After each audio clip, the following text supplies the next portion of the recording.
This is the first video of many to come. Um, this channel was set up to make coding blocks easier to understand for fellow newbie coders.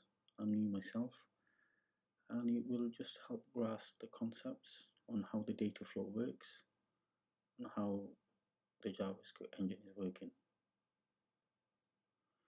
Here today we're going to be talking about adding or displaying a list of arrays on the web page using JavaScript.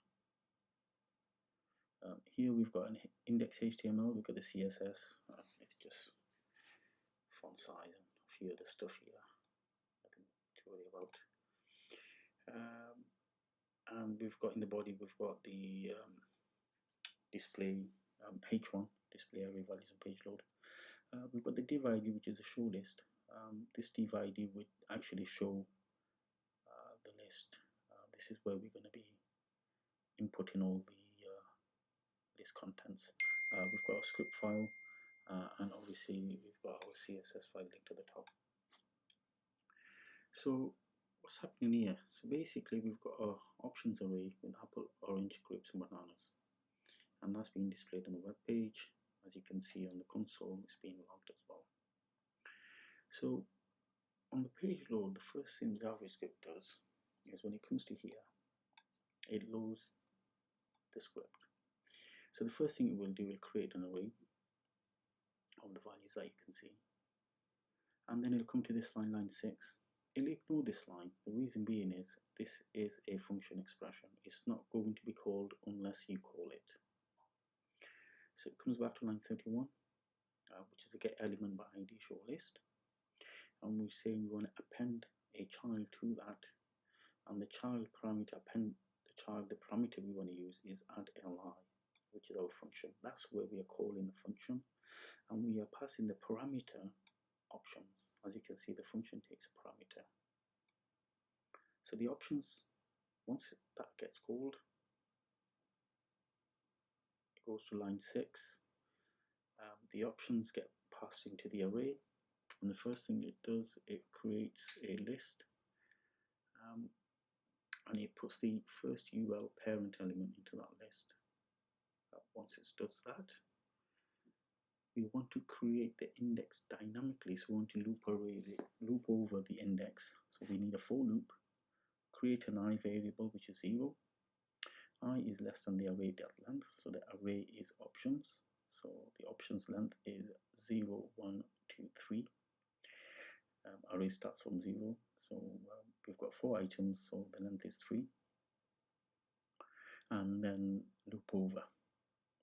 So the first thing it'll do, it'll create a variable item, and in that item it'll create the li, which is this li.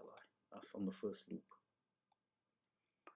It will append the text, which we've put index number, and then we've said options, which is an array. We want to get the index of the options, and then we want to add the array index, which is this index here, the array,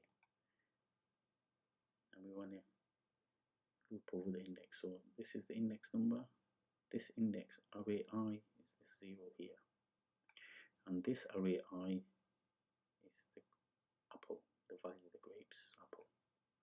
Okay, so this array I is just showing the index. Okay, so this one's a bit complicated, the line 17. Okay, so again, we're appending a text node, and the text node includes the array, which is the options. So the array length, which is on the first time round, is 0, which is the value is apple, and I is 0. So here technically what we're saying is on the array it's apple on the first time round, and the value is 0. Display that. Once it's done that, it'll append the item to the list, which is here. So it'll append it onto the UL. It'll console.log it, and then it'll go back round. This time I is 1. I is less than the array length, which is 3.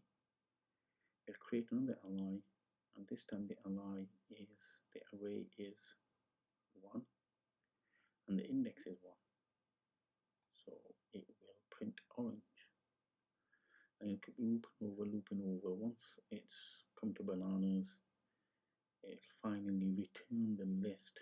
If you don't put return, it will not display the DOM. As you can see, it'll show an error, fail to access. You can't append it. Okay, can't append it to the node. So we need that for this to work. And that's how it works, folks. More to come.